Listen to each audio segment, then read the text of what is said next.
ఆంధ్ర తెలంగాణలో తక్కువ ఫీజులతో high quality results ఇస్తున్న ఏకైక సంస్థ తిరుమల్ ఐఏఎస్ ఇన్స్టిట్యూట్. సక్సెస్ ఎవరికి ఊరికే రాదు కదా. ఎన్నో అవమానాలు, మరెన్నో ఆటుపోట్ల తర్వాత దొరికే గొప్ప వరమే సక్సెస్.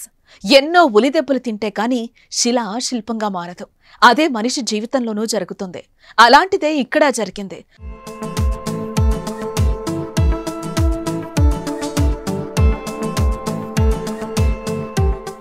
కటిక పేదరికంతో మురికివాడలో పుట్టడంతో బాల్యం నుంచి బిచ్చమెత్తుకోవడం, చెత్త కుండీల్లో ఆహారం ఏరుకోవడానికి ఆమె అలవాటు పడింది. నాడు బిచ్చమెత్తుకున్న చేతితోనే నేడు ఎంబీబీఎస్ పట్టా అందుకుని శభాష్ అనిపిస్తోంది. హిమాచల్ ప్రదేశ్కు చెందిన ఓ యువతి విజయగాథ ఇది.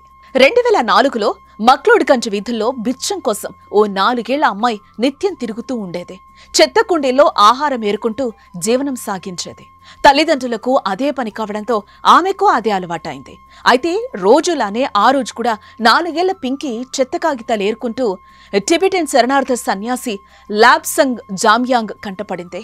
ఆమెను చేరతీసి మంచి వసతి కల్పించి విద్యాబుద్ధులు నేర్పించాలని ఆశపడ్డాడు. అనుకున్నట్లుగానే ఆమె తల్లిదండ్రులను ఒప్పించి ఆ చిన్నారిని ధర్మశాలలోని దయానంద్ పబ్లిక్ స్కూల్లో చేర్చాడు. వసతి గృహంలో ఉండి చదువుకున్న పింకీ మొదట్నుంచి విద్యాభ్యాసంలో చాలా చురుగ్గా ఉండేదని ఉమంగ్ ఫౌండేషన్ అధ్యక్షుడు అజయ్ శ్రీవాస్తవ తెలిపాడు. సీనియర్ సెకండరీ పరీక్ష తర్వాత నీట్లోనూ ఆమె ఉత్తీర్ణురాలైనట్లుగా వెల్లడించారు. ఆర్థిక పరిస్థితుల కారణంగా ప్రైవేట్ వైద్య కళాశాలలో ప్రవేశం లభించని పింకీ బ్రిటన్కు చెందిన టాంగ్లైన్ చారిటబుల్ ట్రస్ట్ సాయంతో చైనాలోని ప్రతిష్టాత్మక మెడికల్ కాలేజ్లో సీటు దక్కించుకుని ఎంబీబీఎస్ను సాధించింది. ఇక ఎంబీబీఎస్ పట్టాతో ఇటీవలే ధర్మశాలకు తిరిగొచ్చిన ఆమె తనకెదురైన జీవిత పాఠాలను వివరించింది.